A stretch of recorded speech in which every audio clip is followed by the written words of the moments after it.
Hi, um, good day and good evening. So this is the continuation of the project costing discussion. So in this video, I will explain project costing components. This is very important when especially when you are planning a project to implement in an organization or company.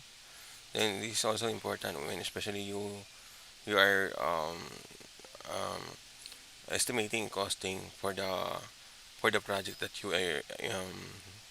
you're working on.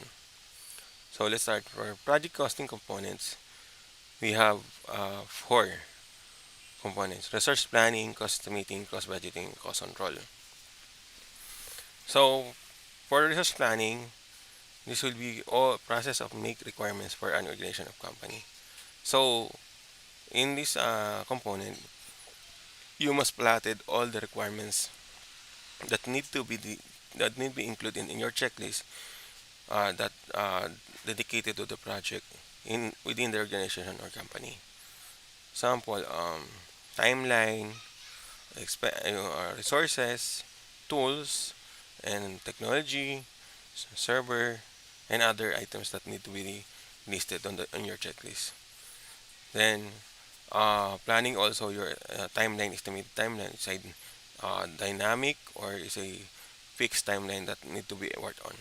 So this will be the continuation. Also, this will be the continuation. I repeat, this will be continuation of my previous video regarding project costing. So, cost estimating. This is a process used to cost, price, and quantify required by scope of the project. So, in cost estimating the cost, project cost, the price, quantity, or number of items that need to be um, declared in your book or accounting book and that you need to be buy as expenses, then all of the items will be scope of the project are within the scope of the project, so they are prioritized needed item. So I repeat, this cost estimating is used to cost or cost item cost, item price, and number of item required required in the project within the project. So it will be estimate the price, costing, and number of items in a project. It's either enterprise or small project. Okay. Cost budgeting is a process of cost estimating because cost estimating is under the cost budgeting. So cost budgeting is under by cost estimating. You wanna forget that. So that's what we call sub process. So essentially it's estimation of cost and track their expenses. So every business, every organization, they have their own book.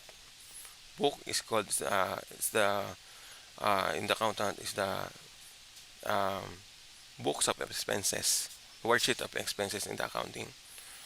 So in expenses we have a lot um, uh, what do you call this elaborated details of expense, total cost, annual cost, weekly cost, and the items, number of items. It's like an Excel worksheet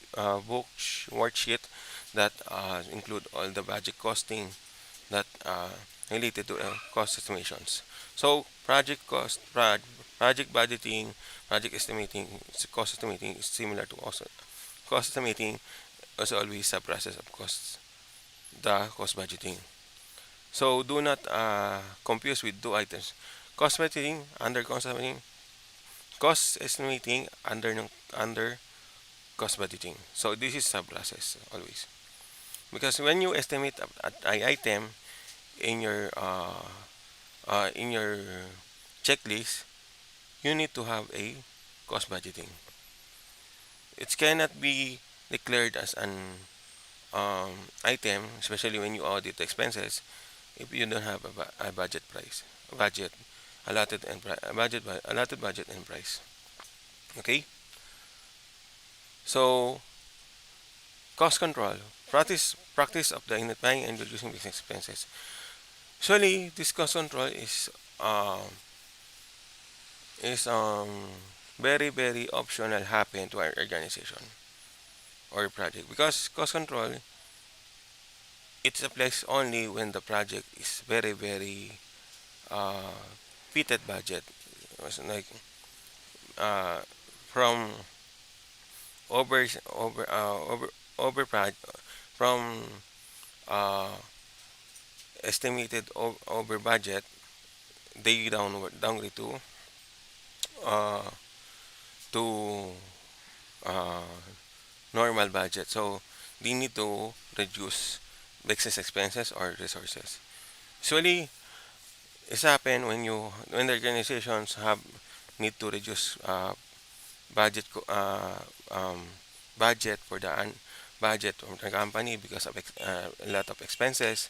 So they need to reduce employee, or that will be redundancy or that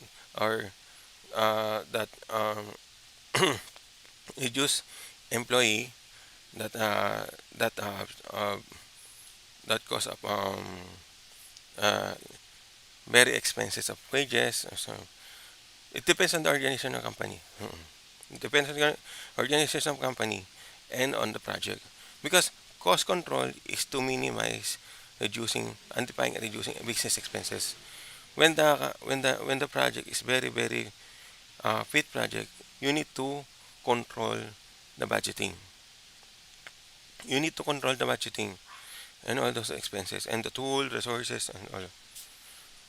So I hope this video you are this video is very useful to those audience who watch this video.